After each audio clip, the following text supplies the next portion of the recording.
Well, vehicle thefts are on the rise in the GTA, and incidents range from stolen cars off driveways to carjackings in parking lots and intersections.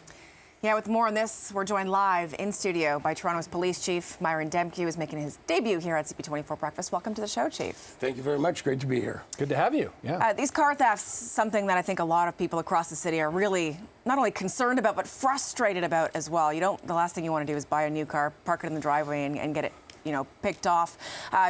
17% up this year compared to last year when it comes to car thefts. What can the average person do about it to protect themselves, protect their property? Well, listen, I think when we look at this kind of criminality, there's the desire and willingness to do the crime, but then criminals need an opportunity to do it. So anything we can do to disrupt their opportunity is very, very helpful. So things like steering wheel locking devices is one tool. Cam Woolley on your network did an amazing piece around the vehicle diagnostic plug and things around how to manage that differently, because that is an element of weakness as far as exposure of the car for criminal exploitation. Keeping your VIN number covered, getting your glass etched, little tracking devices that are now coming on the market to help us track the vehicles and recover them quicker to take the profit out of the crime. Using Faraday bags to secure your keys so they can't be spoofed. So there's a number of different things people can do that would help make your car a little less attractive to the criminal element. What about from the policing side? That's what we can do, but how do you adjust? Because obviously, crime trends change, year to year, in some cases probably season to season. What is it, how do you adjust how you handle these things, or do you readjust in terms of how you deploy or, enforce policing, as it were? That's a great question, and we absolutely have been redeploying our resources differently in response to this. So first of all, in June of 2022, when we saw the rise in auto thefts happening over the last few years, we reconstituted our organized crime investigative support team, which is a unit that focuses on this type of activity and coordinates our efforts across the city and indeed across the GTA and province. Every single division takes a look at their local crime picture and does different initiatives, including when they have a rise in this type of criminality. They work at it locally. Our OSIS team, as we call it, coordinates across the city and with our partners. And we also work jointly with our partners across the GTA, up to and including our federal partners. So a lot of effort going on investigatively.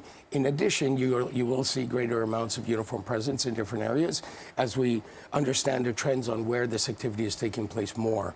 And we've had examples of that recently, where we deployed officers into an area we knew this was more frequently happening in, and of course they came across a group of individuals who were attempting to steal a car, and were able to make an apprehension.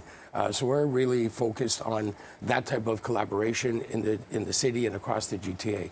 I would also highlight that as the chief, I've spoken to all the local chiefs and the commissioner of the OPP on this very topic and ensuring our interoperability. So for example, as it relates to working with the OPP, making sure the 400 series highways are not an escape route available to these criminals, and making sure that our connectivity with the OPP is as good as it can be for quick information sharing and quick response in a collaborative way, so that we bring all of our resources together the best way we can on this very, very difficult and important crime issue. You mentioned the Faraday bags, the protective, I guess, kind of key fob that can block thieves from accessing. The cities of Vaughan, Brampton, they've launched a pilot program providing this.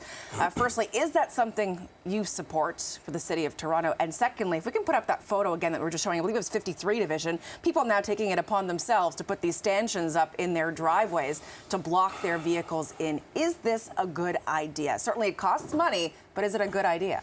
Well, listen, specific ideas are, got to be considered on the local level and the local environment. So that's an idea that may work for some people. It obviously comes at a cost, and it obviously requires you to have a certain environment that perhaps affords that as an option.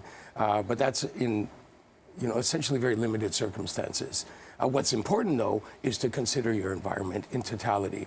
And I actually broadcast that very photo on my social media to increase awareness around crime prevention through environmental design and accessing our expertise. We have auxiliary officers and crime prevention officers who work very closely with community and will come and visit homes and do an audit. We call it a SEPTED audit, to try to create an environment that is less attractive to the criminal element. So there's a number of things we can do in that regard. Faraday bags you asked about specifically, yes, I think that's an important tool, particularly if your key fob is of a vintage and brand that can be cloned. Then yes, anything to protect and make it harder for criminals to steal our cars is a good thing. Yeah. Chief, let's talk about gun crimes, because it's a problem that's sort of plaguing the city of Toronto and greater Toronto area, of course. We just had a story this morning about a guy in a hotel room who was found with, dozens of guns in bed. These are crime guns that we're going to get on the streets here. We had the horrible murder of Caroline Huber-Macra back in July. A woman, an innocent bystander, shot, caught in the crossfire between some fights here. The difficulties in the guns and keeping the guns off the streets and what you're seeing. I mean, this guy in a hotel room, quite brazen. You've just taken over as chief recently. Where's the priority here for you, and what do you see as being different or new about gun crime in the Toronto right now? Again, an excellent question, and something very much that is a priority for us as a service and me as chief. When I became chief, I listed 3 specific priorities, and one of them was working to ensure and support community safety. And we're very much focused on co-designing, co-developing, co-delivering with our communities to be responsive to community needs at the local level in the best way we can. As it relates to gun crime, we have, over the last couple of years, worked very closely with our partners across multiple sectors in the neighborhoods that were most impacted by gun violence, and we're bearing fruit of that work. We are seeing, in fact, statistically, a reduction in some of the gun crime. Yesterday's seizure is an example of that there is a proliferation of guns on the streets of Toronto, and indeed, that's across the province.